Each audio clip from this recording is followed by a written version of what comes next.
चलते हैं श्रीमद् भागवत महापुराण, जो भगवान श्री कृष्ण का वाङ्मय स्वरूप है। प्रसंग चल रहा है, भगवान ब्रह्मा जी सृष्टि रचना में देखा कि सफलता प्राप्त नहीं हो रही, तो एकदम क्रोध आ गया, भ्रकुटी चढ़ गई और भ्रकुटी से एक बालक जैसा प्रकट हुआ। वह प्रकट होकर रुदन करने लगा, तो ब्रह्मा जी ने उनका नाम रखा नील लोहित रुद्र।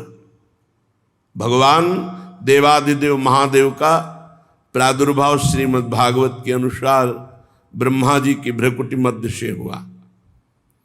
नारायण की नाभि कमल से ब्रह्मा जी की भ्रकुटी मध्य से नील लोहित भगवान शंकर 11 रुद्रों के रूप में कल सुना आपने, और उनकी 11 दैवी शक्तियां रुद्राणी। भगवान ब्रह्मा जी ने आदेश किया कि हे वत्स, आप परम ज्योति स्वरूप हैं, ब्रह्म स्वरूप हैं, आप सृष्टि रचना करें। अब भगवान रुद्र की सृष्टि तो सर्वविनाशकारी देवता, संहारकारी, लय करने वाले, मन्यु मनु महिनस महान शिव ऋतध्वज उग्रता भव काल वामदेव धृतव्रत, ये नील लोहित भगवान के 11 रुद्र के नाम। और धी वृत्ति उष्णा उमा नियुत सर्पी इला अंबिका इरावती सुधा दीक्षा, ये 11 रुद्राणियां। अब जो सृष्टि की वो बड़ी भयानक थी, सबका नाश करने वाली। रुद्र भगवान की ऐसी सृष्टि है, ये तो सब नष्ट कर देंगे। काहे सर्वांतर्यामी ज्योतिष स्वरूप देवादिदेव, आप तपस्या करो, बंद कर दो सृष्टि, अपनी सृष्टि बंद करे। भूत प्रेत नाना प्रकार के भयंकर ये सृष्टि महादेव जी ने रची।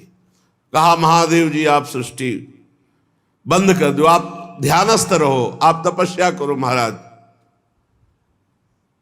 भगवान रुद्र ने कहा जैसी आज्ञा, और वो निरंतर समाधिस्थ रहने। 88 हजार वर्ष की समाधि भगवान शिव की। शंकर सहज स्वरूप संहारा, लाग समाधि अखंड पारा। देवाधिदेव बड़े मंगल मूर्ति, बड़े करुणा में, बहुत जल्दी प्रसन्न हो जाने वाले, प्रसन्न होकर भगवत चरणारविंद की अद्भुत प्रेम लक्षणा भक्ति प्रदान करने वाले।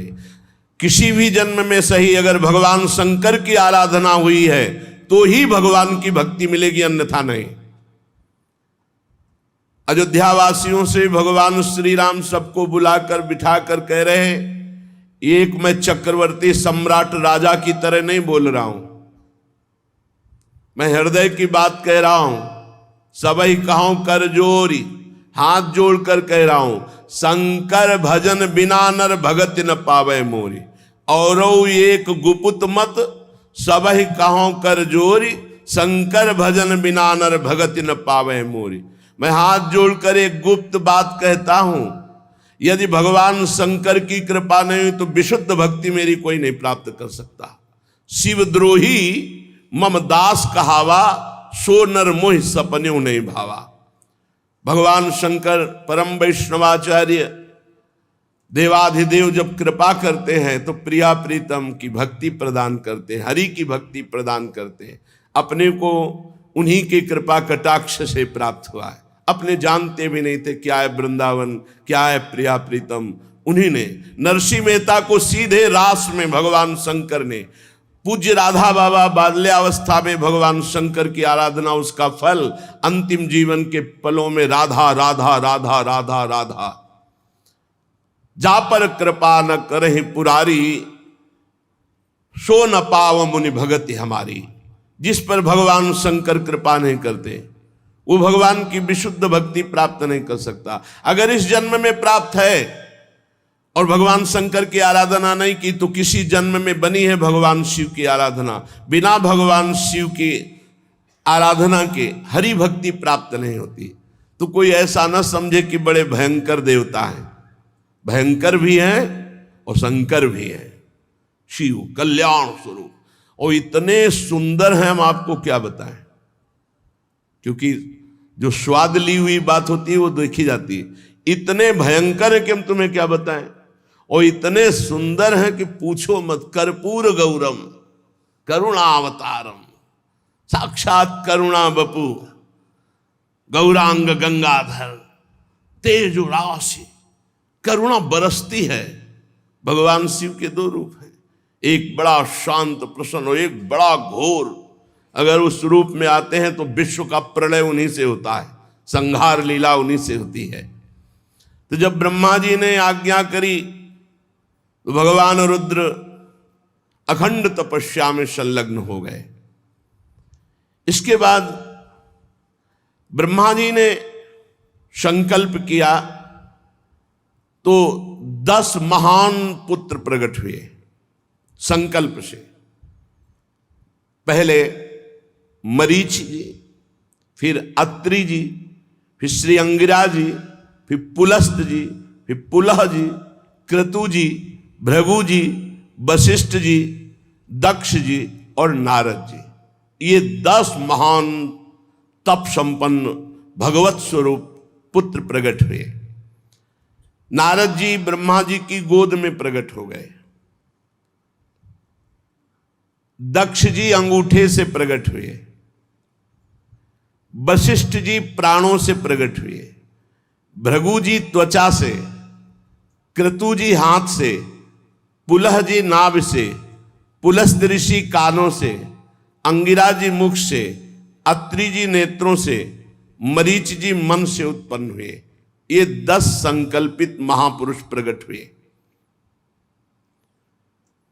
फिर ब्रह्मा जी के दाएं छाती से धर्म उत्पन्न हुआ, जिनसे मूर्तिमान भगवान नर नारायण प्रकट हुए, धर्म के पुत्र नर नारायण। और पीठ से अधर्म का जन्म हुआ, उससे संसार को महाभय प्रदान करने वाला मृत्यु प्रकट हुआ अधर्म से।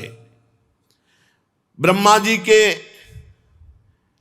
हृदय से संपूर्ण संसार को अधीन रखने वाला काम प्रकट हो गया। भाव से क्रोध, नीचे के ओठ से लोभ, मुख से वाणी की अधिष्ठात्री देवी सरस्वती जी, और जनेन्द्री से समुद्र का प्रादुर्भाव हुआ, और गुदा से पाप का निवास स्थान राक्षसों का अधिपति निरिति, छाया से भगवान करदम जी उत्पन्न हुए। सारा जगत भगवान ब्रह्मा जी से उत्पन्न हुआ है। अब बड़ी घटना इस समय एक ये घटी कि जिस समय वाणी की अधिष्ठात्री देवी सरस्वती प्रकट हुई थी, इतनी सुंदर थी कि ब्रह्मा जी मोहित हो गए। यद्यपि वासनाहीन है, पर सृष्टि उत्पन्न करनी, इसलिए ऐसा संयोग ब्रह्मा जी की बुद्धि लड़खड़ा गई। जो 10 पुत्र पहले ब्रह्म ऋषि प्रकट हुए, उन्होंने तत्काल हाथ जोड़ा और कहा, पिताश्री आपको शोभा नहीं देता, आप समर्थ हैं, आप अपने मन में उत्पन्न हुए इस काम वेग को रोकिए। आप ये क्या देख रहे हैं, आपकी दृष्टि सही नहीं। पूर्ववर्ती कभी ब्रह्मा ने ऐसा नहीं किया जो पूर्व में ब्रह्मा हुए। आप तेजस्वी हैं, ऐसा आपको शोभा नहीं देता जैसी दृष्टि से आप देख रहे हैं सरस्वती जी की तरफ, क्योंकि आप जैसा करेंगे वैसा ही आचरण संसार में उतरेगा। आप जगत के रचयिता हैं, आप भगवत स्वरूप हैं, मैं आपको नमस्कार करता हूं, लेकिन आपको रोकता हूं, आप अपनी दृष्टि बदलिए। जे भी ऐसा इन 10 महापुरुषों ने कहा तो ब्रह्मा जी बहुत लज्जित हो गए और कहा, धिक्कार, ऐसी वृत्ति कैसे आ गई। तत्काल उनका शरीर छूट गया धिक्कार देते ही, और वो भयानक कोहरा, अंधकार, काम इनके रूप में प्रकट हुआ। चूंकि ये सृष्टि करनी थी इसलिए ऐसा संकल्प हुआ। कोहरा, अज्ञान, अंधकार, काम।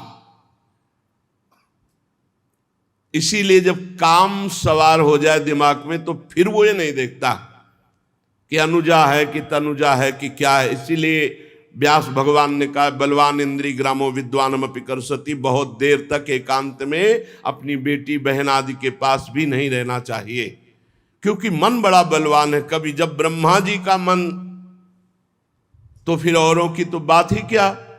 10 ब्रह्म ऋषियों ने तत्काल धिक्कार दी, महाराज आप, बड़ी लज्जा आई। शरीर छूटा, वही शरीर अंधकार, कुहरा, काम, मलिन काम। अभी एक पीछे सुन चुके हैं, हृदय से काम प्रकट हुआ। एक काम को भगवान का स्वरूप माना गया है, जो धर्मयुक्त काम है उसे भगवान का स्वरूप माना गया है। धर्मयुक्त सहवास करके संतान उत्पन्न करना, ये भगवान की पूजा, ये धर्म माना गया है। और पापाचरण, व्यभिचार करना, ये यहां काम प्रकट हुआ। जो सरस्वती जी को देखकर मन में संकल्प बना, उससे अंधकार, कुहरा और पापाचरण कराने वाला काम प्रकट हुआ। काम 2 प्रकार का, एक धर्म स्वरूप और एक पाप स्वरूप। ब्रह्मा जी जो ही वो शरीर छूटा, नया शरीर धारण किया, क्योंकि तेजो में भगवत स्वरूप है। उसी समय ब्रह्मा जी के 4 मुखों से 4 वेदों का प्रादुर्भाव हुआ। उपवेद, न्याय शास्त्र, होता, उद्गाता, अध्वर्यु, ब्रह्मा, इन 4 ऋत्विजों के साथ कर्म, यज्ञों का विस्तार, धर्म के 4 चरण, चारों आश्रम, उनकी वृत्तियां, ये सब ब्रह्मा जी के मुख से उत्पन्न हुई। ब्रह्मा जी ने अपने पूर्व, दक्षिण, पश्चिम, उत्तर के मुख से, पूर्व से ऋग्वेद, दक्षिण से यजुर्वेद, पश्चिम से सामवेद और उत्तर के मुख से अथर्ववेद का प्रादुर्भाव किया। ऋग्वेद, यजुर्वेद, सामवेद, अथर्ववेद, 4 वेद प्रकट हुए ब्रह्मा जी के मुख से। फिर क्रम से शास्त्र, होता का कर्म, इज्जा, अधिवर्य का कर्म, स्तुत, स्तोम, उद्गाता का कर्म और प्रायश्चित, ब्रह्मा का कर्म, ये 4 कर्म प्रकट हुए। फिर ब्रह्मा जी के 4 मुखों से आयुर्वेद, चिकित्सा शास्त्र, धनुर्वेद, शस्त्र विद्या, गांधर्व वेद, संगीत विद्या, स्थापत्य वेद, शिल्प विद्या, ये 4 उपवेद प्रकट हुए। ऋग्वेद, यजुर्वेद, सामवेद, अथर्ववेद, 4 वेद, और आयुर्वेद, धनुर्वेद, गांधर्व वेद और स्थापत्य वेद, ये 4 उपवेद प्रकट हुए। फिर सर्वदर्शी भगवान ब्रह्मा ने अपने 4 मुखों से इतिहास, पुराण रूप 5वां वेद प्रकट किया। फिर षोडशी और उक्त, चयन और अग्निष्टोम, आप्तोर्याम और अतिरात्र, वाजपेयी और गोशव, ये यज्ञ प्रकट किए। फिर विद्या, दान, तपस्या और सत्य, ये धर्म के 4 चरण हैं। विद्या, दान, तपस्या और सत्य, ये धर्म के 4 चरण प्रकट किए।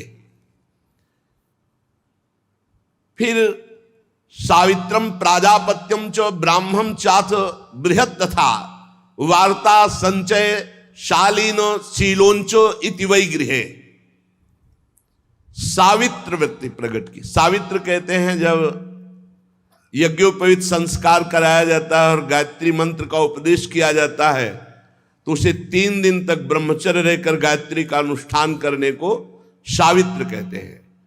फिर प्राजापत्य, अगर वो आगे बढ़ना चाहता है तो 1 वर्ष का ब्रह्मचर्य और गायत्री अनुष्ठान दिया जाता है। फिर ब्राह्म, वेदाध्ययन की समाप्ति तक, जब तक पाणि ग्रहण न हो तब तक अखंड ब्रह्मचर्य, गायत्री अनुष्ठान और वेदों का स्वाध्याय, इसे ब्राह्म। और फिर बृहत, बृहत आजीवन नैष्ठिक बाल ब्रह्मचारी, कभी भी कोई भी संयोग नहीं करूंगा, आजीवन ब्रह्मचारी रहूंगा, ये आयु पर्यंत रहने वाले ब्रह्मचारी को बृहत।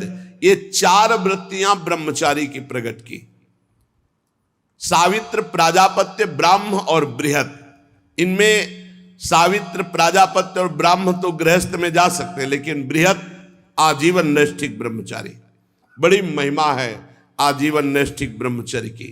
ये 4 वृत्तियां चारों मुख से ब्रह्मा जी ने ब्रह्मचारी की प्रकट की, और 4 वृत्तियां गृहस्थ की प्रकट की। वार्ता, संचय, शालीन, शीलोंच। कृषि के द्वारा गृहस्थी का पालन करना, यागादि के द्वारा गृहस्थी का पालन करना, अयाचित वृत्ति से गृहस्थी का पालन करना, क्योंकि सब मुनिजन होते थे, और शीलोंच वृत्ति से गृहस्थी का पालन करना। शीलोंच, किसान के खेत का पूरा अन्न कट गया, अब जो दाना और बाली है वो बीनना, बाजार का अन्न उठ गया, अब उससे दाना और बीन करके एकत्रित किए हुए अन्न से 12 महीना चलाना, उसे शीलोंच वृत्ति। शीलोंच वृत्ति वाले से बहुत सब डरते थे, क्योंकि महान तपस्वी होता था, उसका कोई प्रतिग्रह नहीं होता, वो शीलोंच वृत्ति से जी रहा था। उसके द्वारा जो वचन निकलते थे, बड़े बड़े चक्रवर्ती सम्राट कांप करके स्वीकार करते थे, डरते थे कहीं साप न दे दे। ये 4 वृत्तियां गृहस्थ की, वार्ता, संचय, शालीन, शीलोंच।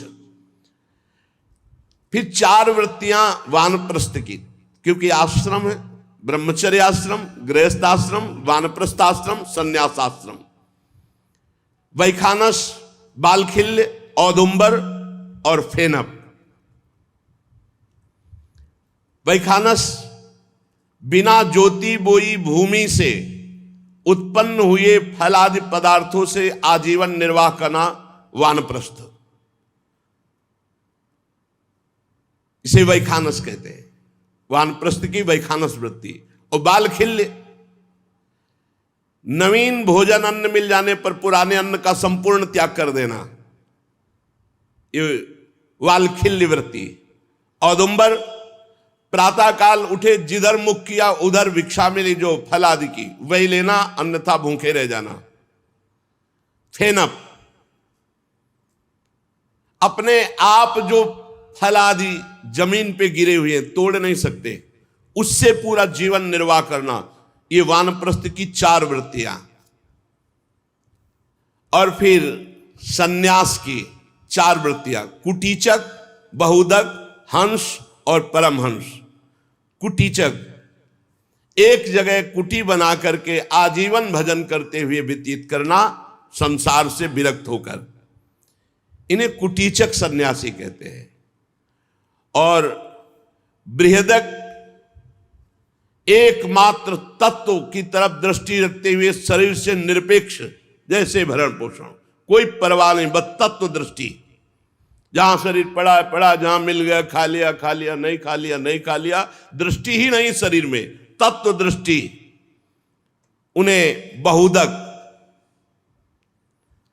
और जो निरंतर तत्व में स्थित है उन्हें हंस, और जो जीवन मुक्त हो चुके उन्हें परमहंस। ये सन्यास की 4 वृत्तियां हैं। अन्वीक्षिकी, त्रयी, वार्ता, दंड नीति, ये 4 विद्याएं हैं।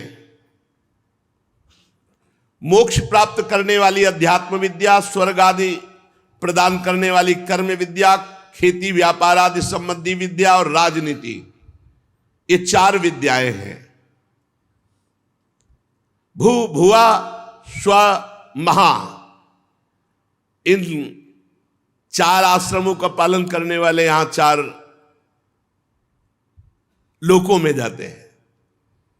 जो जीवन मुक्त महापुरुष हो गए वो अगर इनका भोगना चाहे तो वो परब्रह्म में लीन हो जाते हैं। सा, खा, सा, हा, ये 4 शब्द उष्म वर्ण, या, रा, ला, वा, ये 4 शब्द अंतस्था, ये ब्रह्मा जी के मुख से निकल, पूरे ककहरा मात्राएं सब ब्रह्मा जी के मुख से निकली हुई। निषाद, ऋषभ, गांधार, षड्ज, मध्यम, धैवत, पंचम, ऐसा रे गा मा प ध नी, ये ब्रह्मा जी के मुख से निकली। यहां नी से शुरू होता है तो निषाद, नी शा रे गा मा प ध, नी में निषाद, जो वो ऋषभ, सा में षडज, रा में ऋषभ, गा में गांधार, मा में मध्यम, धा में धैवत, पा में पंचम। ये ब्रह्मा जी से शब्द ब्रह्म प्रकट हुए। यही इसी के आधार पर संगीत कला है जितनी है। सारे गा मा पा ध नी, षडज, ऋषभ, गांधार, मध्यम, धैवत, पंचम, निषाद।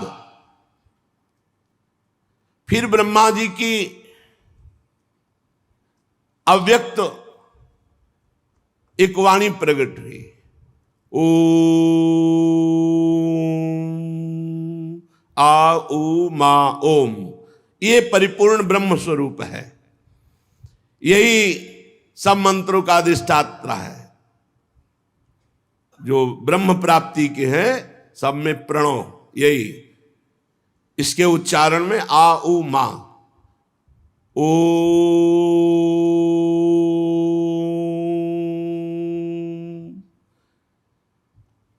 विदुर जी, ये परम पवित्र सृष्टि भगवान ब्रह्मा ने प्रकट की। मरीच आदि ऋषियों से कहा कि सृष्टि विस्तार करो, पर कुछ खास प्रजा की वृद्धि नहीं हो रही थी, तो बहुत चिंतित हो रहे थे। इसी समय ब्रह्मा जी के शरीर के 2 भाग हो गए। दाहिने भाग से जो विभक्त हुए उसे काय कहा गया। जो दाहिना भाग था वो महाराज मनु, और जो बायां भाग था वो महारानी शतरूपा। यहीं से मैथुन धर्म से सृष्टि बढ़ी। महाराज स्वयंभू मनु शतरूपा से 5 संतानें उत्पन्न की, 2 पुत्र 3 कन्या। 2 पुत्र महाराज प्रिव्रत उत्तानपाद, 3 कन्याएं आकुति, देहूति, प्रसूति। इन्हीं से पूरा संसार सब भरा है। श्री सुखदेव जी कहते हैं, महाराज परीक्षित, मुनिवर मैत्री जी के मुख से परम पुण्यमयी कथा सुनकर श्री विदुर जी ने पूछा कि फिर क्या हुआ जब मन शतरूपा जी प्रकट हुए। विदुर जी ने कहा, स्वयंभू ब्रह्मा जी के प्रिय पुत्र महाराज मनु ने अपनी प्रिय पत्नी शतरूपा को प्राप्त करके ब्रह्मा जी की आज्ञा हुई सृष्टि बढ़ाओ। उन्होंने विचार किया कि सृष्टि जल में तो बढ़ेगी नहीं, यहां तो सब जल ही जल है, सृष्टि कैसे बढ़ेगी। ब्रह्मा जी से कहा, हे जन्मदाता,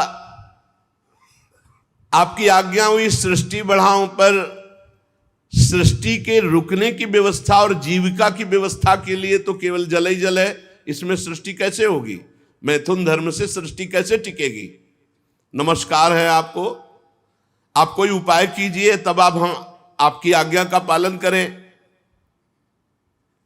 ब्रह्मा जी ने कहा, तुम दोनों का परम कल्याण हो, मैं बहुत प्रसन्न हूं, क्योंकि जो पुत्र अपने पिता से कहता है कि मैं आपकी आज्ञा का पालन करूंगा, इससे बड़ी पितृ भक्ति और कोई नहीं हो सकती। जो अपनी पिता की आज्ञा का पालन करता है। इससे बड़ी कोई पूजा नहीं हो सकती अपने पिता की। तुम हमारी आज्ञा का आदर पूर्वक पालन करना चाहते हो, धर्म पूर्वक तुम अपनी पत्नी से पुत्र उत्पन्न करो। ये श्री हरि की सृष्टि परक आराधना होगी। इसीलिए जो लोग गृहस्थ कहते हैं कि हम तो गृहस्थ हैं, हमसे नहीं, तुम्हारी भी आराधना है।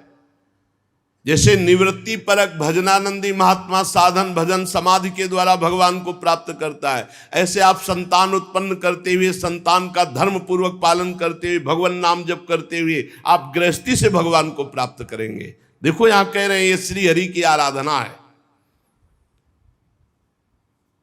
बड़ी सेवा होगी यदि तुम हमारी प्रजा वृद्धि की आज्ञा का पालन करोगे। और जो पुत्र अपने पिता का धर्म आज्ञा का अनादर कर देता है वो कभी सुख नहीं प्राप्त करता है। मनु जी ने कहा कि मैं आपकी आज्ञा का तो पालन अवश्य करूं प्रभु, लेकिन हमें पृथ्वी चाहिए, बिना पृथ्वी के कैसे हम पालन कर सकते हैं अपनी संतान का, क्योंकि उसी से जीविका मिलेगी, वही आधार, और पृथ्वी तो है नहीं। और वो रसातल में डूबी हुई है, जब पहली प्रलय हुई थी तब से अथाह जल में पृथ्वी डूबी हुई है। ब्रह्मा जी ने विचार किया ये तो बात सत्य है, अगर पृथ्वी नहीं आई तो मनुष्य रूपा जी की संतान कैसे पलेगी, कैसे जीविका चलेगी, कैसे आगे सृष्टि चलेगी। ब्रह्मा जी बहुत चिंतित हो गए और भगवान का चिंतन करने लगे।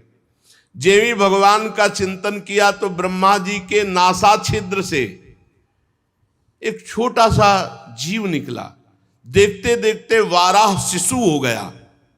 और बड़े आश्चर्य की बात कि देखते देखते आकाश तक ऐसे पर्वताकार वाराह, भारी घुरघुराहट, भगवान का वाराह अवतार।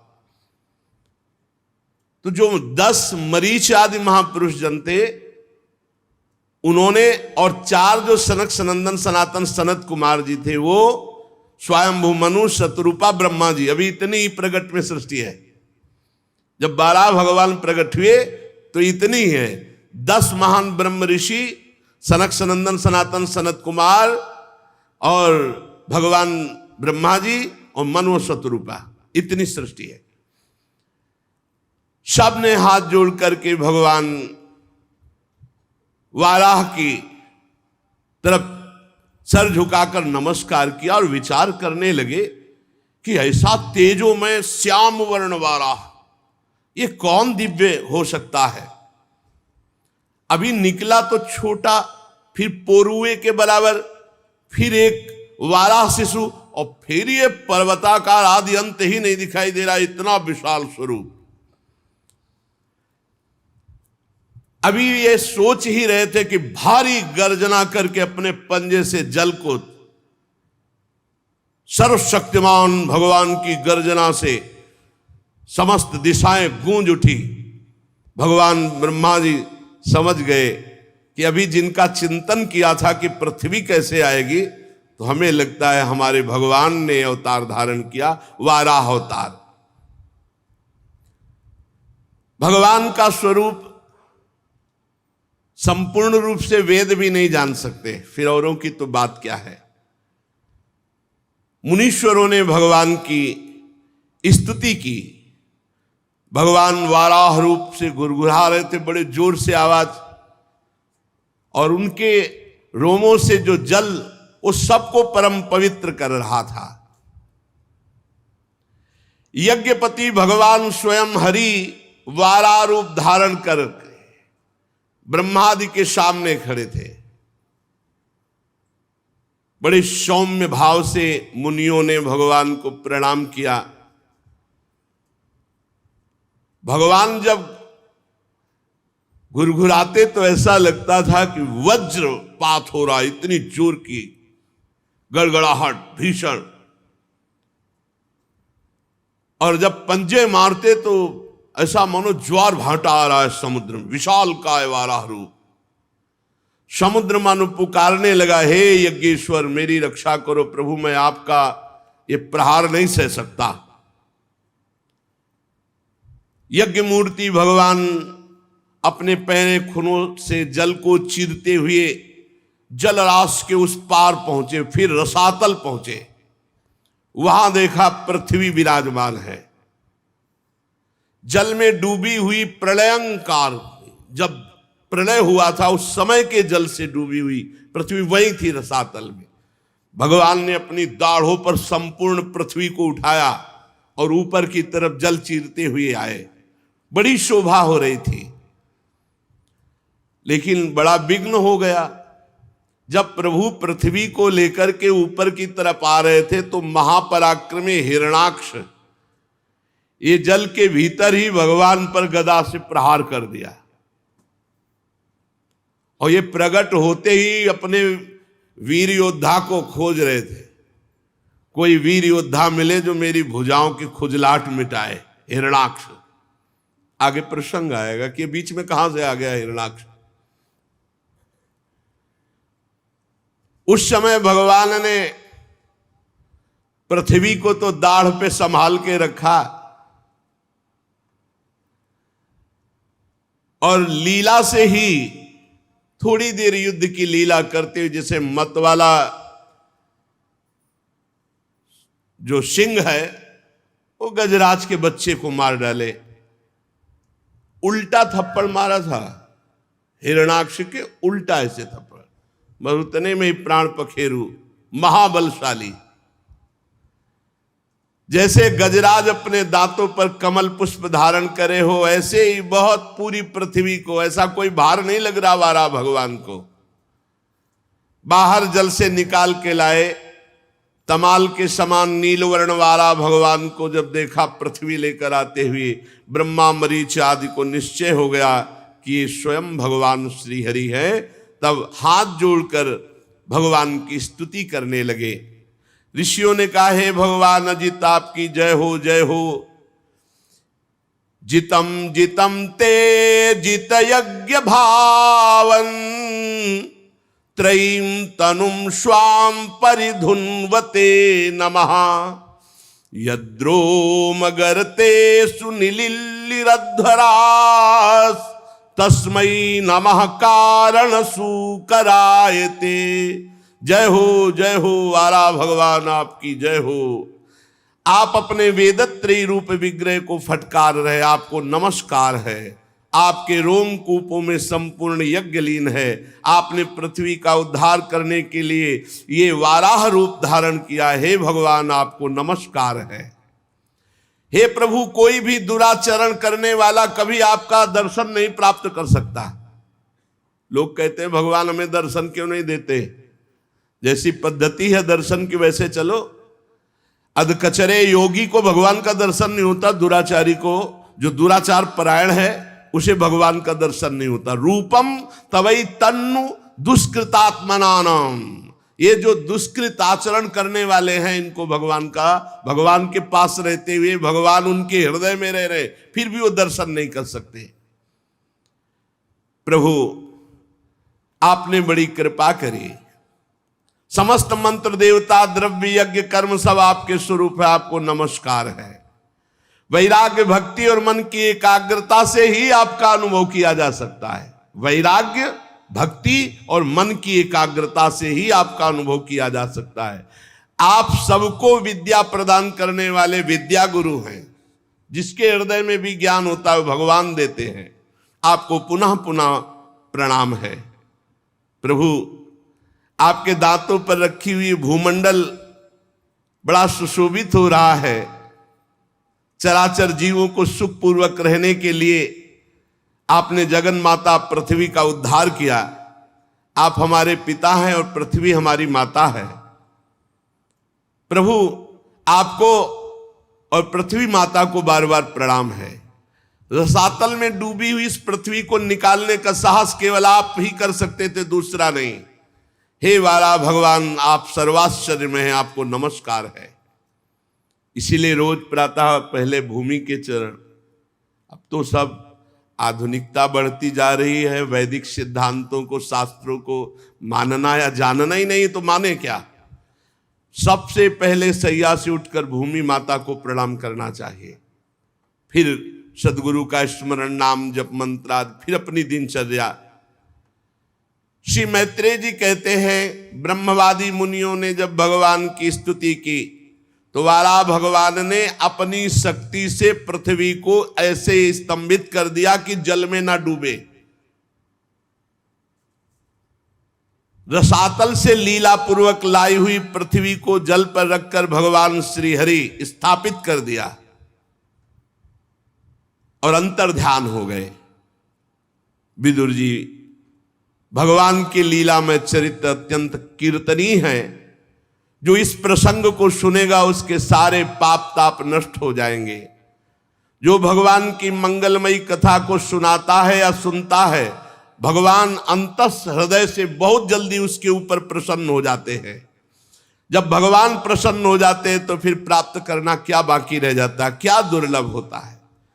ये पशु स्वभाव वाले मनुष्यों को छोड़कर ऐसा कौन होगा जो आवागमन और दुखों से मुक्त करने वाली भगवान की लीला कथा ना सुने। श्री विदुर जी महाराज ने कहा, अभी तो आप ब्रह्मा जी की सृष्टि के कुछ चुने हुए नाम ले रहे थे, ये बीच में हिरणाक्ष कहां से आ गया प्रभु? 12 भगवान से युद्ध करने हिरणाक्ष कहां से प्रकट हो गया? ब्रह्मा जी ने तो अभी इसको प्रकट नहीं किया था, क्योंकि अभी 10 ऋषि, सनक सनंदन सनातन सनत कुमार, 4 ब्रह्म ऋषि, मनु और शतरूपा, और उधर ऊपर जो सृष्टि हुई थी उसमें भगवान नील लोहित 11। तो ये हिरणाक्ष कहां से आ गया बीच में?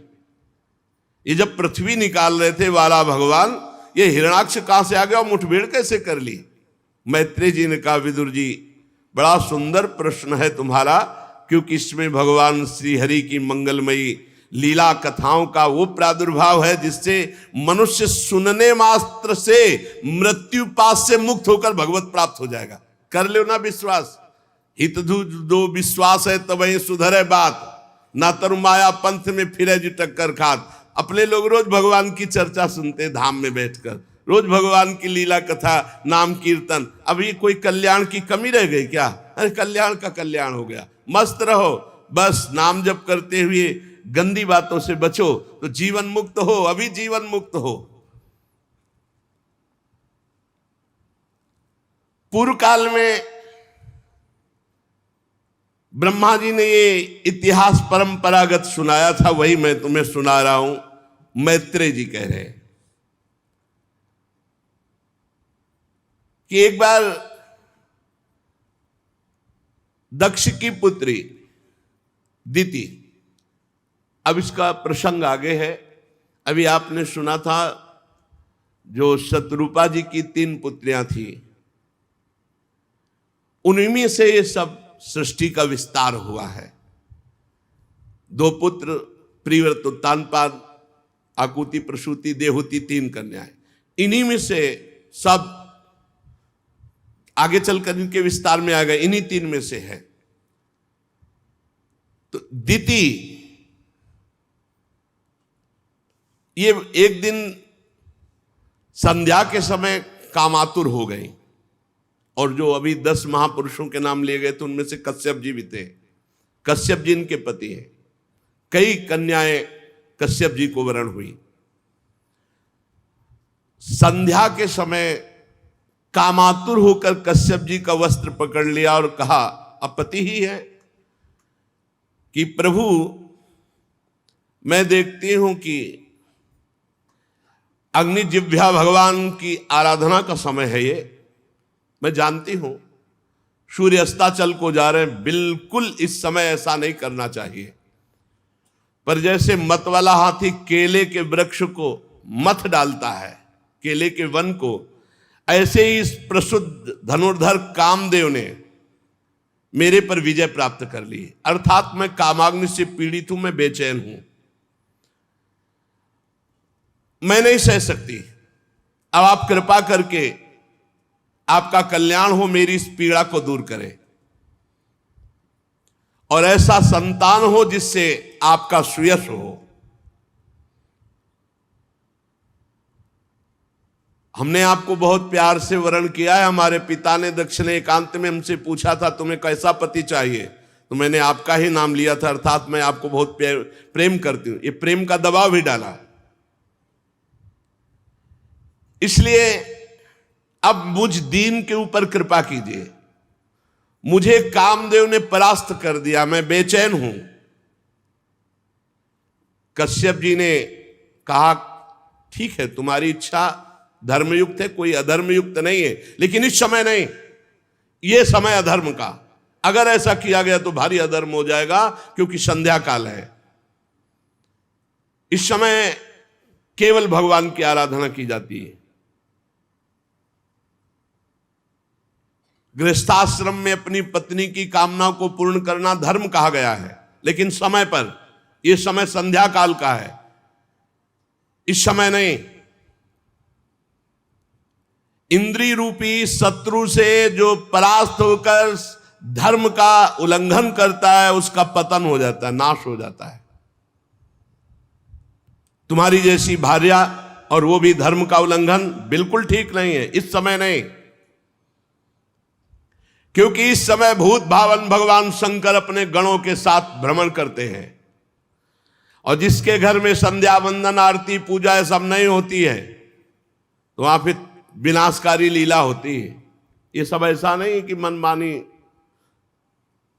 संध्या के समय भोजन नहीं किया जाता, संध्या के समय मैथुन नहीं किया जाता, संध्या के समय इधर उधर नहीं। उस समय भगवत चिंतन, ध्यान परायण, अगर आप कहीं सेवा में भी हैं तो भी 2 मिनट भगवान का स्मरण करते हुए, जैसे प्रातःकालीन बेला, वैसे जटाजूटधारी भगवान शंकर, जिनके जटाओं से स्मशान की धूलि का बवंडर उठता है, वो संध्या के समय भ्रमण करते हैं।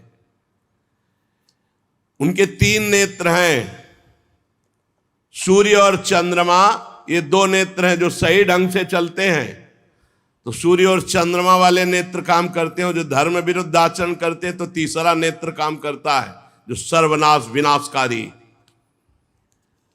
संसार में भगवान शंकर का ना कोई अपना है ना कोई पराया है। जैसा करोगे तत्काल वैसे ही फल मिलेगा। उनके लिए ना कोई आदरणीय है, ना कोई निंदनीय है, ना बंदनीय है, कोई ना त्याजनीय है, ना कोई अपना है, ना कोई पराया है। मस्त इसीलिए कहा गया भोले बाबा। बड़े बड़े देवता जिन भोगों की चाह करते हैं, लात मार के उन भोगों का वो सदैव अपने ध्यान में मगन रहते हैं। ऐसा ही लिखा है, भोगों को लात मार करके सदैव अपने ध्यान में मगन रहते हैं। विवेकी पुरुष को चाहिए कि कोई ऐसा अपराध भगवान शंकर का ना करे। खिलवाड़ मत समझ लेना, वो देवादिदेव अगर वो चुप भी हो गए तो आद्या शक्ति अम्बा अर्धांगिनी है, कहीं का नहीं रखेंगी। कैसे नहीं रखेंगी? या देवी सर्वभूतेषु बुद्धि रूपेण संस्थिता, बुद्धि घुमा देंगी, वहां फंसा देंगी जहां से निकलना मुश्किल है। बहुत समझाया पर देवी दीति तो एकदम ब्रह्मर्षि कश्यप जी का वस्त्र पकड़ लिया और कहा मैं आपका उपदेश सुनने के लिए आपसे प्रार्थना नहीं किया। कश्यप जी ने भगवान को नमस्कार किया कि है जरूर कोई लीला जो समझाने पर भी नहीं समझ रहे। इसके बाद फिर स्नान करके वाणी को संयम में करके सनातन ब्रह्म का ध्यान करने लगे कश्यप जी। जैसा दीति जी चाह रही थी वैसा, क्योंकि पति हैं। अब इसके बाद दीति जी को बहुत भय लगा कि इस समय मैंने भारी अपराध कर दिया। जब स्नान करके अपने नित्य कर्म में कश्यप जी तो आकर चरणों में सर नवाया और कहने लगी, ब्रह्मर्षि, इस नीच काम के लिए मैंने आपको प्रेरित किया, भारी अपराध बन गया, क्षमा कर दीजिए। आप कह रहे थे भगवान शिव इस समय विचरण करते हैं, तो क्या मेरे गर्भ को नष्ट कर देंगे वो? कुछ उपाय कीजिए, देवाधिदेव महादेव मेरे गर्भ को नष्ट ना करें। क्योंकि जो दुष्टता भगवान शिव को पसंद नहीं, अगर वो करता है तो वो क्रोध मूर्ति भी है, फिर वो नष्ट कर देते हैं। प्रजापति, आप बड़े कृपालु हैं, आप मुझ पर कृपा कीजिए और चरणों में गिर पड़ी दीति जी। चुप रहे। संध्या वंदन जप अनुष्ठान पूरा करने के बाद कश्यप जी ने कहा, बहुत समझाने पर भी तुम्हारा चित्त काम वासना से मलिन था, इसलिए तुमने हमारी बात नहीं मानी और हमें भी अवहेलना करने के लिए ऐसे कार्य पर मजबूर किया। इसलिए अमंगलमयी देवी, तुम्हारी कोख से विश्व का अमंगल करने वाले पुत्र पैदा होंगे, जो बार बार लोक और लोकपालों सहित अपने अत्याचार से पूरे भूमंडल को रुला देंगे। ऐसे पुत्र पैदा होंगे, क्योंकि संध्या के समय तुमने गर्भ धारण किया है। उनके ऐसे स्वभाव होंगे जो निरपराध दीन प्राणियों पर अत्याचार करेंगे, भगवत भक्तों पर अत्याचार करेंगे, स्त्री गौओं पर अत्याचार करेंगे। कांप गई, उनकी तो संभावना ही नहीं थी ऐसी। दीति जी कांप गई, पैर पकड़ लिया, प्रभु कृपा करो, ऐसे पुत्र नहीं होने चाहिए। तो उनका ऐसा अत्याचार देखकर जगदीश्वर भगवान श्री हरि स्वयं अवतार लेंगे और उनका वध करेंगे। तब दीति ने मुस्कुरा दिया, फिर तो ठीक है, फिर तो ठीक है। यदि भगवान के द्वारा हमारे पुत्रों का उद्धार होगा फिर तो ठीक है, फिर तो जैसे हो। दीति ने कहा, प्रभु अब मैं आपसे प्रार्थना नहीं करूंगी, ठीक है, ऐसे ही पुत्र हो। जब भगवान श्री हरि स्वयं मारेंगे फिर मुझे कोई परवाह नहीं, मेरे पुत्रों का परम मंगल होगा। कश्यप जी ने कहा, देवी मैं देख रहा हूं तुम्हें पश्चाताप हुआ, शोक हुआ। भगवान शंकर का तुम आदर करती हो, मेरा भी आदर करती हो, भगवान हरि से तो तुम बहुत प्रसन्न हो। इसलिए मैं एक वरदान देता हूं, तुम्हारे एक पुत्र के 4 पुत्रों में एक ऐसा पुत्र होगा पूरा विश्व नमन करेगा। हिरण्यकश्यप पुत्र प्रहलाद, एक ऐसा पुत्र होगा विश्व नमन करेगा। सत्पुरुष संत जन उसका आदर करेंगे, बड़े बड़े प्रेमी संत जन उसके यश का गान करेंगे। जिस पर खोटे सोने को बार बार तपाकर शुद्ध किया जाता है, उसी प्रकार अनुकरण करने के लिए, भक्ति का अनुकरण करने के लिए तुम्हारे पौत्र को आदर्श माना जाएगा। प्रहलाद जी सब भक्तों में श्रेष्ठ है, इतनी कम अवस्था में इतनी ऊंची स्थिति भक्ति की, इसीलिए सबसे पहले प्रहलाद, नारद, पराशर, पुंडरीक, पहले प्रहलाद जी का नाम। साधु जन तुम्हारे पौत्र की प्रशंसा करेंगे और स्वयं भगवान तुम्हारे पौत्र के लिए अवतार धारण करेंगे। भगवान ही तो नरसिंह रूप में आकर हिरण्यकश्यप, दीति बहुत प्रसन्न हुई। देखो ये होता है महापुरुषों का सानिध्य। उनके पति महापुरुष है कश्यप जी, बड़े भजनानंदी महापुरुष है। उसी का प्रभाव है कि गलत कार्य तो हो गया और परिणाम भी गलत आया, लेकिन बड़ा मंगल हो गया, सुधार हो गया। भगवान के द्वारा उनके पुत्रों को मारा जाएगा और पौत्र भगवान का महान भक्त होगा। बड़ा आनंद हुआ दीति को सुनकर। 2 बातें, कि हमारा पौत्र भगवान का भक्त होगा और हमारे पुत्र भगवान के हाथ से मारे जाएंगे।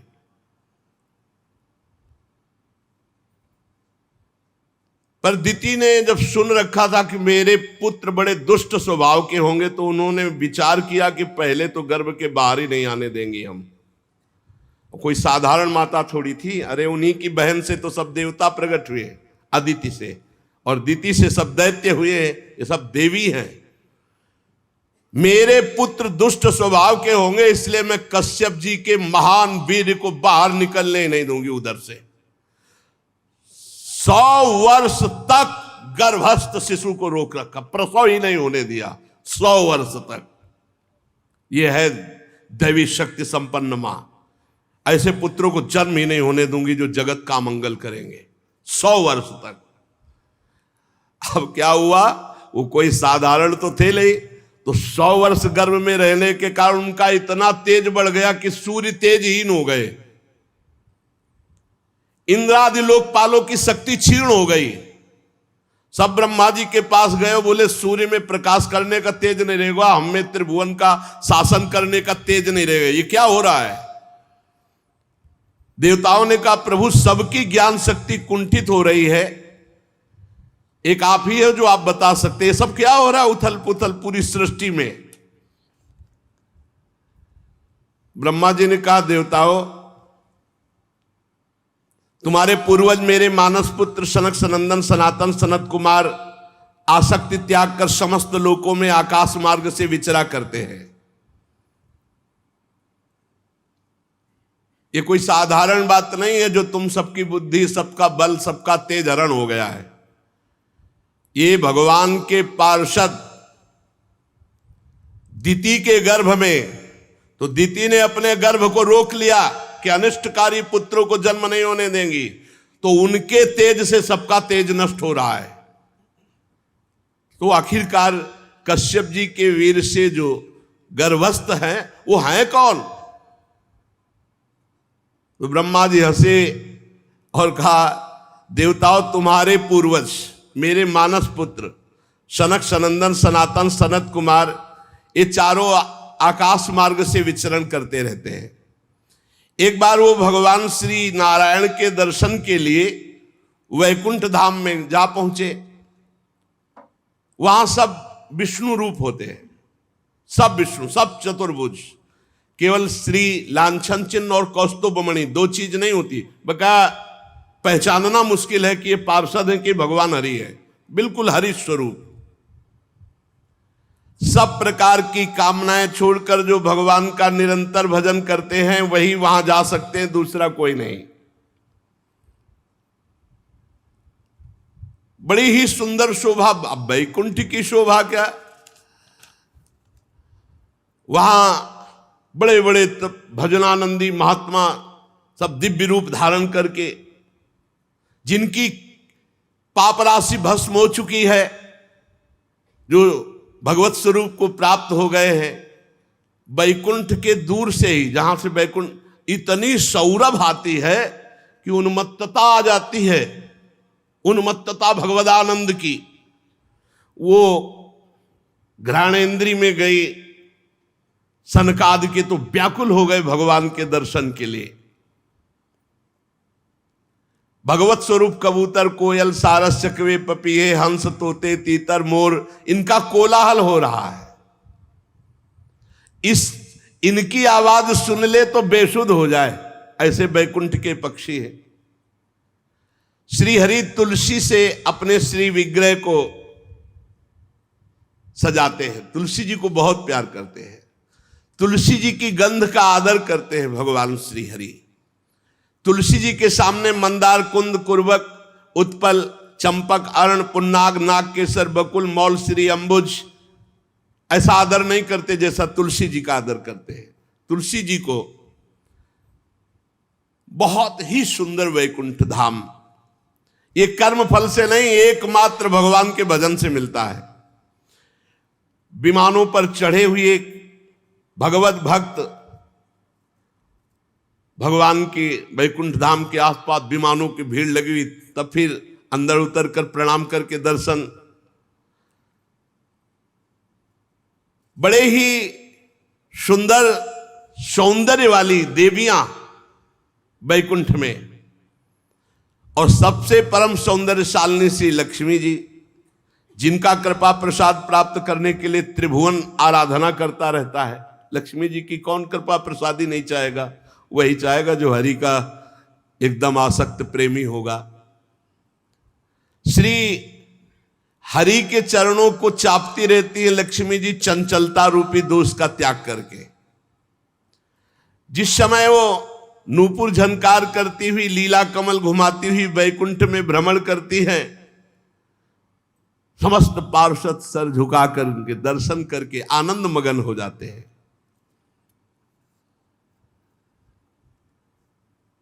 जो लोग भगवान की पापहारिणी लीला कथाओं को सुनते हैं, कभी भूल से भी काम संबंधी प्रपंच चर्चा नहीं सुनते और नाम जप करते हैं, भगवान को जीवन अर्पित करते हैं, वही वैकुंठ लोक जाते हैं। बड़े अभागे हैं जो लोग संसार की बातों में मन लगाते हैं, भगवान की कथा नहीं सुनते। उनके सारे पुण्य नष्ट हो जाते हैं, वो घोर नरकों में जाते हैं जो संसार की चर्चा सुनते हैं। इस मनुष्य योनि की बड़ी महिमा है।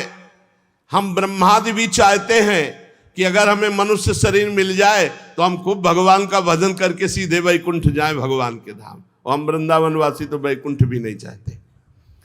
इस प्रकार भगवान की जो आराधना करते, नहीं चाहते ब्रजवासी वैकुंठ। आप देखो, जब यहां अपना कन्हैया है ना, तो वहां बहुत दूर वाला है, वो ईश्वर बैठा हुआ है, उसके पार्षद सब। ब्रजवासी जनों ने कहा, कन्हैया सुनते तुम भगवान हो? बोले हाँ है। तो बोले नंद बाबा जब वहां गए ना वरुण जी के, तो वहां बताया कि बड़े बड़े देवता तुम्हारी लंबी दंडवत कर रहे थे, भगवान भगवान कह रहे थे, तुम भगवान हो? बोले जब कह रहे थे वो तो मान लो क्या है। बोले हम तब जाने जब भगवान हो। तुम्हारा वैकुंठ कैसा है दिखाओ, काहे को तुम वैकुंठ की बात करो?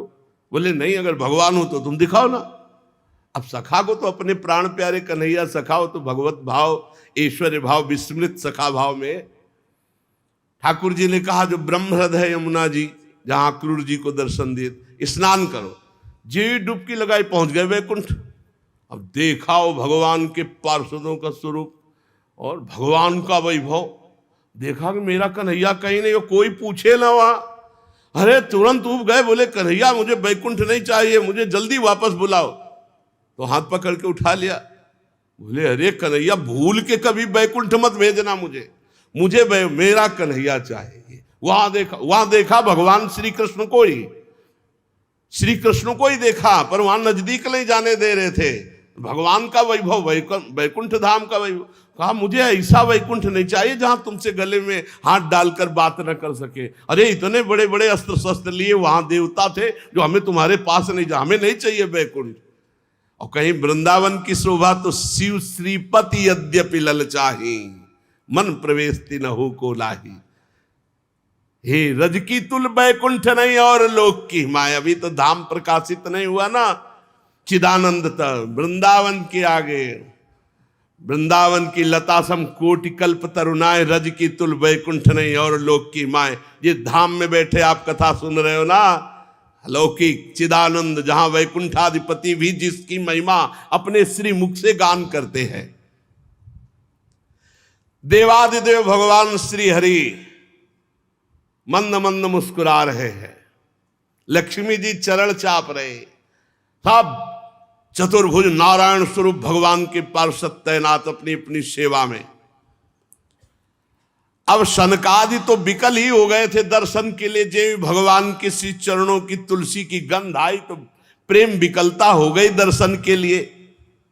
बड़े आनंद मगन थे, भगवत दर्शन की प्रबल लालसा थी। 6 ड्योढ़ी पार कर गए और जे इस 7वीं ड्योढ़ी में गए तो हाथ में गदा लिए हुए, समान आयु, महान तेजस्वी, बाजूबंद कुंडल किरीट आभूषणों से अलंकित, अरविंदाक्ष, और सनकादि को देखते ही क्षुभित हो गए। वो वैसे प्रसन्न मुद्रा में थे, ये देखो भगवान की इच्छा, क्षुभित हो गए। और जे भी 7वीं ड्योढ़ी पार करने लगे, सनक सनंदन सनातन सनत कुमार, बेत लगा दिया कि इनको कोई नहीं रोक सकता। अच्छा वैकुंठ में कौन सा डर था भैया, कि भाई कहीं कुछ अविनाशी भगवान के धाम में कोई ऐसा प्रवेश नहीं कर सकता। और दूसरी बात यह थी कि कुछ मान लो झोला बेग अटैची होती तो होता कि चलो भाई चेक कर लो। वो तो दिगंबर है, लंगोटी भी नहीं भाई, कुछ हाथ में नहीं, दिगंबर। पता नहीं भगवान की प्रेरणा, तो देखते ही क्षुभित हो गए और बेत लगा दिया। चारों कुमार तत्व ज्ञानी थे, ब्रह्म दृष्टि रखने वाले थे, पर फिर भी गुस्सा आ गया। यही बात पकड़ ली है, कर तुम अन्यथा कर तुम सर्व समर्था सा ईश्वरा, हरि इच्छा भावी बलवाना, हृदय विचारत संभ सुजाना। भगवान की इच्छा काम करती, ब्रह्म दृष्टि तत्व ज्ञानी महापुरुष में क्रोध आ जाना और जय विजय को संशय हो जाना, बेत लगा दे रहा, ये भगवान की इच्छा। हर समय 5 वर्ष की अवस्था के रहते सनक सनंदन सनातन सनत कुमार, और दिगंबर रहते, और हरिश शरणम मुख से निकलता रहता है। द्वारपालों ने बड़ा शील स्वभाव के विपरीत व्यवहार कर दिया। ऐसा द्वारपालों का शील स्वभाव नहीं है, और उन्होंने दुर्व्यवहार कर दिया, रोक दिया, रुक जाओ, बेत लगा दिया। वैसे और जो वैकुंठवासी द्वारपाल थे एकदम सावधान हो गए, ये क्या, जय विजय ने ये क्या कर दिया, ऐसे महापुरुषों को क्यों रोक दिया। अब अपने प्रभु के दर्शन के लिए व्याकुल होकर जा रहे थे तो एकदम भ्रकुट चढ़ गई, लाल लाल आंखें हो गई सनक सनंदन सनातन सनत कुमार की। क्रोध से कहने लगे, अरे द्वारपालो, तुम लोग तो महती सेवा के प्रभाव से इतनी उच्च कोटि की अवस्था को प्राप्त हुए हो, भगवत पार्षद बने हो, तुम सर्वज्ञ हो, जैसे भगवान सर्वज्ञ हो वैसे तुम सर्वज्ञ हो, जैसे भगवान समदर्शी हो वैसे तुम समदर्शी हो। तुम्हें मेरे में क्या भेद दिखाई दिया, क्या दिखाई दिया जिसे रोक लिया, ये विषमता क्यों, ये स्वभाव में अशांति क्यों, ये विरोध किस लिए, यहां कौन ऐसा आ सकता है जिस पर शंका की जाए। तुम कपट रखते हो, अब क्रोध ही आ गया था, तुम दूसरों पर शंका करते हो। भगवान के उदर में सारा ब्रह्मांड, इसलिए यहां रहने वाले ज्ञानी जन सर्वात्मा श्री हरि से अपना कोई भेद नहीं मानते, बल्कि अंतर्भाव हरि स्वरूप रहते हैं यहां वैकुंठ में। तुम वैकुंठाधिपति के पार्षद हो, देव स्वरूप हो, तुम्हें हम में क्या दिखाई दिया जो रोक दिया। क्या तुम्हें भगवान से कोई भय होने की संभावना हुई कि मेरे द्वारा भगवान के प्रति कोई भय हो जाएगा। तुम बहुत मंद बुद्धि के हो, भारी अपराध कर दिया, अब तुम वैकुंठ में रहने लायक नहीं हो। ये निर्णय भगवान की इच्छा से नहीं, बोल नहीं सकते ऐसे। जैसे सनक सनंदन सनातन सनत कुमार अपनी महिमा में, ऐसे जय विजय अपनी महिमा में पाई भर कम नहीं है। अतएव तुम्हारे लिए हम दंड विधान करते हैं। भगवान के दास के ऊपर दंड विधान, ये भगवान ही बोल रहे। तुमने अपराध किया, तुम अपनी मंद बुद्धि के कारण भेद बुद्धि की और भगवान के स्वभाव के प्रतिकूल व्यवहार कर दिया, इसलिए जाओ वैकुंठ से तुम्हारा पतन हो जाए और तुम भगवान के विपरीत स्वभाव में जन्म लो। तुम्हारे अंदर काम क्रोध लोभ ये तीनों शत्रु तांडव करे, मैं ऐसा साफ देता हूं। गजब कर दिया। भगवत प्राप्त महापुरुष के हृदय में भी विकार पैदा करने की सामर्थ्य इन महापुरुषों में है। सनकादि के वचन बहुत ही कठोर थे। अरे भगवान से विमुख कर दिया, विलग कर दिया, वैकुंठ से भ्रष्ट कर, इसीलिए कहा है संतों के अपराध से भक्तों के अपराध वैकुंठ से भी गिरा दिया। और कोई ऐसा नहीं जो इनके वचनों को काट सके, त्रिभुवन में कोई ऐसा नहीं।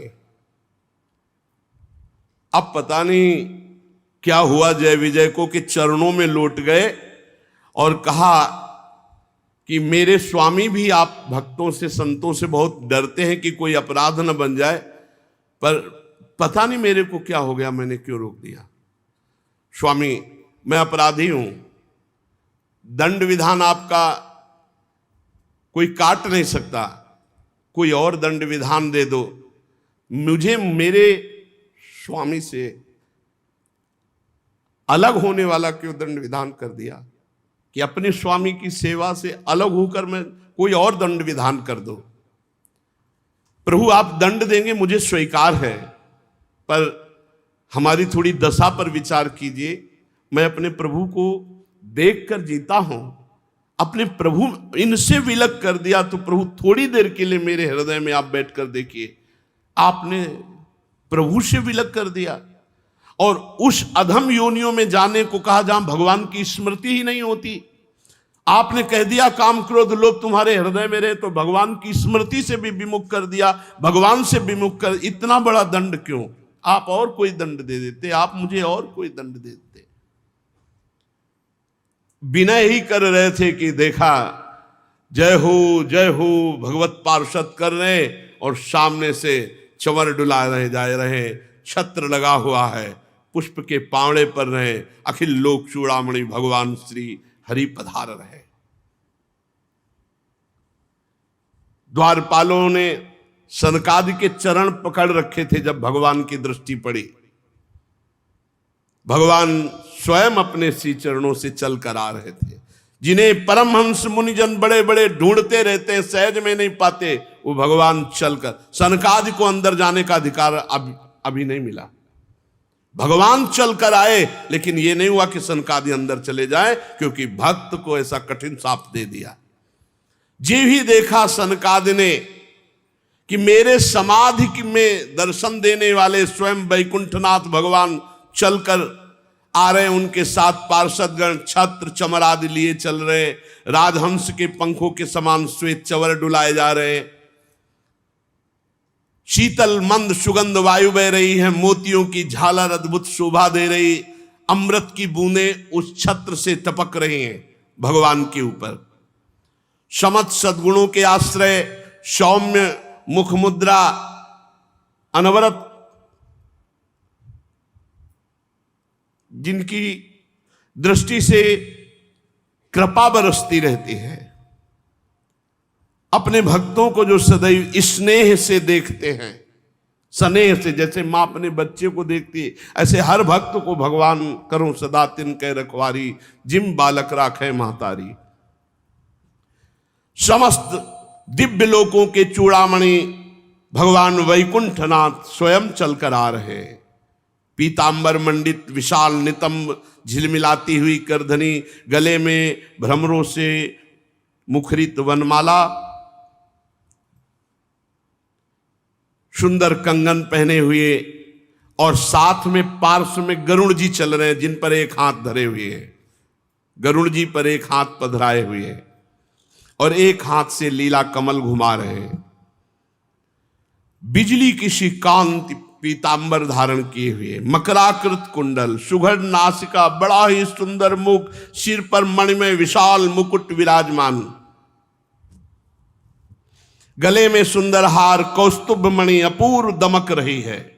भगवान का श्री विग्रह सुंदरता का समुद्र है। इस भगवान देवादिदेव महादेव जी, ब्रह्मा जी इसी रूप का ध्यान करते हैं। सनकादि ने जब देखा मेरे ध्यान का विषय मेरे प्रभु, तो सर झुकाकर साष्टांग प्रणाम किया और भगवान की रूप माधुरी का पान करते रहे। सनकादि मुनीश्वर निरंतर ब्रह्मानंद में मगन रहते हैं, लेकिन जिस समय भगवान के श्री चरण कमलों का दर्शन हुआ, तो ब्रह्मानंद से मन हट करके भगवान के रूप में आसक्त हो गया। भगवान का मुख नील कमल की कांति वाला, बड़े ही लाल लाल अधर और कुंदकली के समान दंत पंक्ति, बड़ी झांकी सुंदर जो कृत्य कर दे, और भगवान के पद्मराग के समान लाल लाल नखों से सुशोभित उनके चरणारविंद, जो ध्यान करने वाले मुनियों के ध्यान का विषय,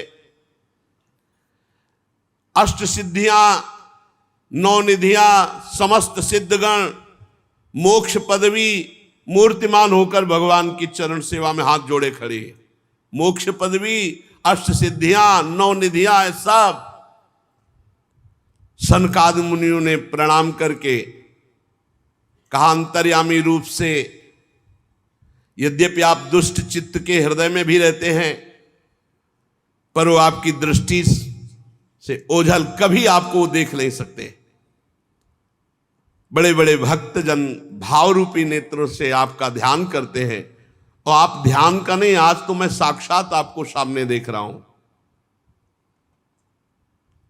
प्रभु, मैंने श्रवण रंध्रों से आपकी रूप शोभा सुनी थी, पर आज देखा है, नेत्र भरकर पान तो आज हम कर रहे हैं। भगवान आप तो साक्षात परम तत्व हैं। इस समय आप हम सबको आनंदित करने के लिए आप पधारे हैं। आपकी कृपा दृष्टि के बिना कोई आपको नहीं देख सकता। प्रभु आपका सुयश अत्यंत कीर्तनीय है, जो सांसारिक दुखों की निवृत्ति करता है। हम आपके चरणों की शरण में रहने वाले हैं, आपकी कथा के रसिक हैं, आपका नाम जप करते हैं हरिशरणम, और आपकी कथा सुनते हैं। प्रभु मुझे और कुछ कोई पद कोई सुख नहीं चाहिए, बस मेरा चित्त भंवरा बनकर आपके चरण कमलों में ही घूमता रहे, बस यही मैं चाहता हूं। हे विपुल कीर्ति प्रभु, ये जो आपने रूप प्रकट किया है, हम पर बड़ी कृपा की। अजितेंद्रीय पुरुष तो कभी भावना भी नहीं कर सकता आपके रूप की। मैं बार बार प्रणाम करता हूं। सनकादि ने साष्टांग पुनः दंडवत किया।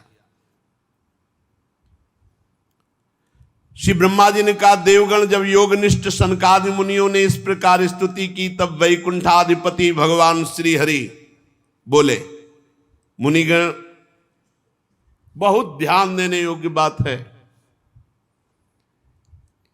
ये मेरे हैं जय विजय, मेरे पार्षद मेरे दास हैं। जो मेरे हैं, अगर उनके द्वारा अपराध हो जाता है तो मैं अपना ही अपराध मानता हूं। सनकादि को अपना नहीं का ध्यान देने बात है। ये भगवान की दासता और सेवा का पक्ष है। किसी भी बात में अगर कोई ऐसी त्रुटि हो जाती है, अपराध बन जाता है, तो हमारे स्वामी जन अवगुण प्रभु मान न काओ, दीन बंधु अति मृदुल स्वभाव, बहुत प्रवीणता, भगवान तो प्रवीणता के समुद्र है। ये जय विजय मेरे पार्षद हैं। मुनिगण संबोधन कह, एतौ तौ पार्षदौ मह्यम जयो विजय एवच कदर्थी कृत्य माम यद्दो वह क्राता मतिक्रमम। हे मुनिगण, मुनिगण सनकादि को संबोधन, ये जय विजय मेरे पार्षद है, मेरे दास है। आपका अपराध किया, अवज्ञा की, आपने इन्हें दंड दिया, स्वीकार है। क्योंकि आप जैसे ब्रह्म ऋषि मेरे आराध्य देव हैं। मेरे दासों के द्वारा जो तिरस्कार किया गया है उसे मैं अपना अपराध मानता। ये पक्षवत, ये बाहर से शब्दों में समझ में नहीं आ गया, अंदर की बात है। आप मेरे आराध्य देव हो, ब्रह्म ऋषि हो, लेकिन मेरे अनुचरों के द्वारा, मेरे दासों के द्वारा जो अपराध हुआ वो मेरे द्वारा अपराध हुआ, मैं अपना अपराध मानता। ये जो प्रियता है, ये अमोघ प्रियता है भगवान की। ये प्रिय, ये मेरे दास के द्वारा अपराध हुआ, मतलब मेरे द्वारा अपराध हुआ। आप जरा इस बात को समझिए। मुनिगण, ब्रह्म ऋषिगण ऐसे संबोधन सनकादि को, ये मेरे पार्षद हैं, मेरे अनुचरों द्वारा हुआ अपराध मैं अपना अपराध मानता हूं। मैं अपना किया हुआ अपराध मानता हूं, मैं नहीं किया ऐसा। मैं आपसे प्रसन्नता की भीख मांगता हूं। देखो देखो, ये बहुत बड़ी बात है, बहुत बड़ी बात है, बहुत बड़ी बात। ये लीला भगवान की अगर समझ में आ गई तो उमा राम स्वभाव जे जाना, ताय भजन तज भावना न। मेरे भगवान कैसे कृपालु हैं। कह रहे मैं आप लोगों से प्रसन्नता की भीख मांगता हूं, भगवान कह रहे। गजब की बात, मतलब इसके आगे क्या बोलने लायक रह गया। तद्वः प्रसादयाम यद्य ब्रह्म दैवम परम ही में। मैं आपसे प्रसन्नता की भिक्षा मांगता हूं इनके लिए। क्या? सेवकों के अपराध करने पर संसार में उनके स्वामी का नाम होता है, स्वामी का नाम लिया जाता है। इसलिए सेवक का अपराध मानो स्वामी का अपराध। इसलिए मैं आप प्रसन्न हो जाएं, आपसे भिक्षा मांगता हूं।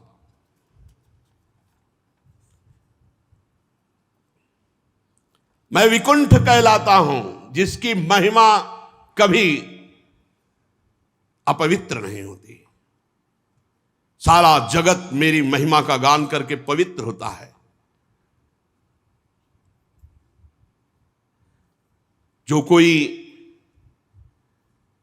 आप जैसे महात्माओं का अपराध कर दे तो मेरी भुजा ही क्यों ना हो, मैं उसे तुरंत काट डालूंगा। दोनों बातों को समझिएगा। अरे आप जैसे महात्माओं की सेवा करने से, आप जैसे महात्माओं की चरण रज से पवित्रता प्राप्त होती है, सारे पाप तत्काल नष्ट होते हैं। उसको ऐसा सुंदर स्वभाव मिलता है कि वो मुझे प्राप्त कर लेता है। देखो ना, मैं उदासीन रहता हूं लेकिन लक्ष्मी एक क्षण के लिए भी मुझे नहीं छोड़ती। क्यों? इन्हीं लक्ष्मी का कृपा कटाक्ष प्राप्त करने के लिए ब्रह्मादि देवता बड़े बड़े नियमों और व्रतों का पालन करते हैं। जो मुझे अपने कर्म समर्पित कर देते हैं या आत्मसमर्पण कर देते हैं, ऐसों को अगर भोजन पवाया जाए तो एक एक ग्रास पर जो सुंदर पकवान भोजन, तो जैसा मैं वहां तृप्त होता हूं वैसा यज्ञ से तृप्त नहीं होता। जो कर्म फल समर्पित किए हुए, मुझे समर्पित किए हुए मेरे भक्त हैं, मेरे भक्तों को जब कोई पवाता है तो एक एक ग्रास पर मैं वैसा प्रसन्न होता हूं जैसा किसी यज्ञ करने से प्रसन्न नहीं होता। योग माया मेरे अधीन है। मैं अखंड असीम ऐश्वर्य का स्वामी हूं। मेरा ही चरणोदक गंगा जी हैं।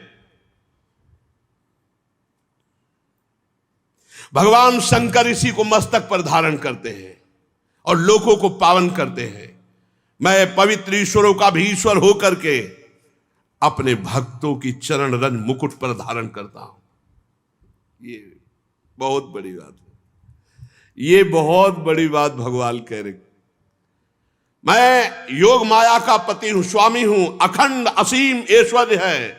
मेरा चरणोदक ही गंगा जी, और जिस गंगा जी को स्वयं महादेव जी मस्तक पर धारण करते हैं और समस्त लोगों को पावन करते हैं, ऐसा मैं परमेश्वर होकर भी अपने भक्तों की चरण रज अपने मुकुट पर धारण करता हूं। कौन हो सकता है भक्तों से बढ़कर? भगवान कह रहे, ब्रह्म ऋषि, दुग्ध धेनु, दूध देने वाली गाय, अनाथ प्राणी, ये सब मेरे साक्षात स्वरूप हैं।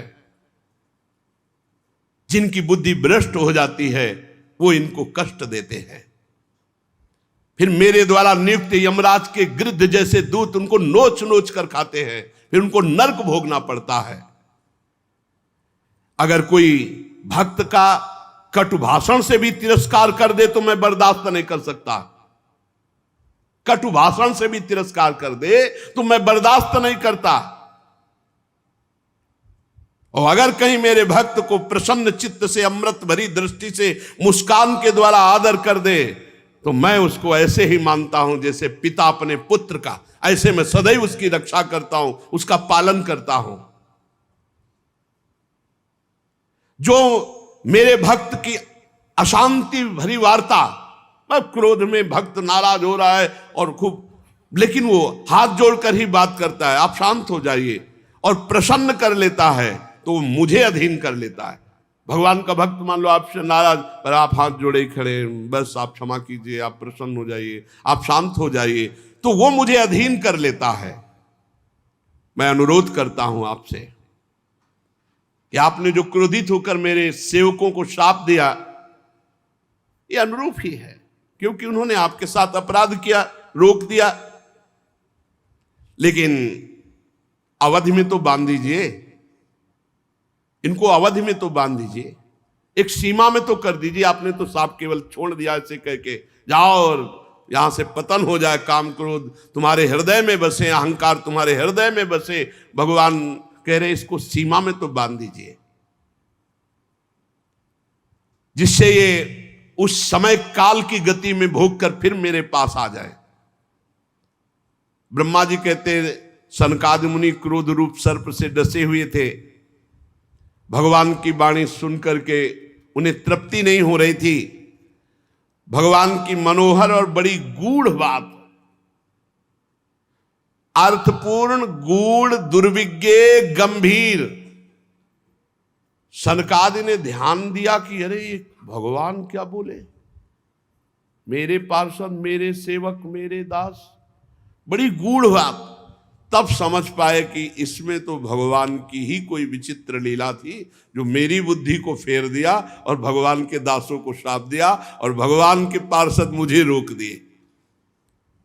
तब वो आनंदित हुए, पुलकित हुए, अरे अरे इसमें तो भगवान की ही लीला है, ये तो भगवान की योग माया का प्रभाव। तब हाथ जोड़कर बोले, सर्वेश्वर प्रभु, आप ये बोल करके मुझे बड़ा अनुग्रह किया, मेरे हृदय अब ज्ञान प्रकाशित हो रहा है कि आप क्या करना चाहते हैं। प्रभु, आप इतना ब्रह्म ऋषियों को मानते हैं, ये तो केवल लोक शिक्षा के लिए आप ऐसा कह रहे हैं कि ब्रह्म ऋषि मेरे आराध्य देव, बकाया आप तो ब्रह्म ऋषियों के भी आराध्य देव हैं। हे सनातन प्रभु, ये सनातन धर्म आपसे ही प्रकट हुआ है, आप सनातन धर्म की रक्षा के लिए अवतार ग्रहण करते हैं। परम धर्म एक गुह्य रहस्य है, आपकी वाणी को समझना बड़ा गुह्य है। निवृत्ति प्राण योगी जन आपकी आराधना करके आपको प्राप्त होते हैं, अर्थार्थी जन आपके चरणों की उपासना करके लक्ष्मी जी को प्राप्त करते हैं, अर्थात ऐश्वर्य प्राप्त करते हैं। प्रभु, आप साक्षात धर्म स्वरूप हैं, आप शिक्षा देने के लिए ऐसा कह रहे हैं। वस्तुतः आपसे बढ़कर के कौन हो सकता है। हे देव, हम सब आपके द्वारा रक्षणीय हैं, आप हमारी रक्षा कीजिए। सर्वेश्वर, अब शाप तो निकल ही गया है, आप चाहें तो मिथ्या कर दें। द्वारपाल आपके हैं, जैसा उचित चाहें आप मुझे दंड दें या पुरस्कार दे, मैं भी आपका हूं और वो भी आपके हैं, आप जैसा चाहो प्रभु करो। आपके अनुचरों को शाप दिया, इसलिए मुझे तो लगता है कि दंडनीय अपराध हमसे बन गया, आप मुझे दंड दे दो, स्वीकार है। श्री भगवान ने कहा, नहीं मुनिगण, आपने जो इनको शाप दिया सच मानिए, परम सत्य मेरी प्रेरणा से हुआ है। भगवान ने कहा, ये मेरी प्रेरणा, सत्य मानिए मेरी प्रेरणा से हुआ है। अब ये 3 जन्म तक दैत्य भाव को प्राप्त होंगे और क्रोधावेश में हर समय मेरे में एकाग्र रहेंगे और मैं अवतार बार बार लेकर के इनका उद्धार करूंगा और इन्हें पुनः स्थापित करूंगा अपने द्वारपाल के रूप में। ब्रह्मा जी कहते हैं, मुनीश्वरों ने नयनाभिराम भगवान श्री हरि के दर्शन के, प्रभु की परिक्रमा की, प्रणाम किया और प्रमदित होकर फिर हरिश शरणम रटते हुए भगवान ने जय विजय से कहा, जाओ भयभीत मत होना, तुम्हारा कल्याण हो, हर समय मेरे में वैर भाव रखना।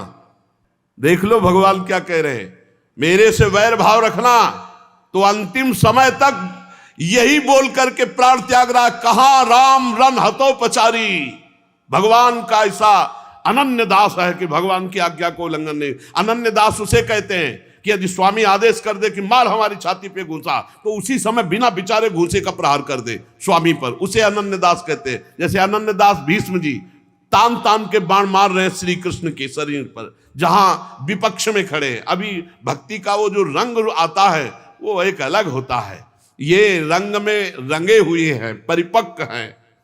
भगवान ने क्या कहा, डरना मत।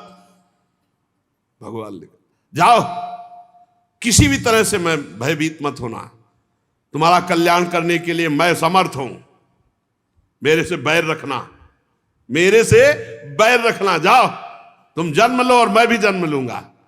मैं ब्रह्म तेज को मिटा सकता हूं लेकिन मिटाना नहीं चाहता, क्योंकि मेरा ऐसा ही मत है।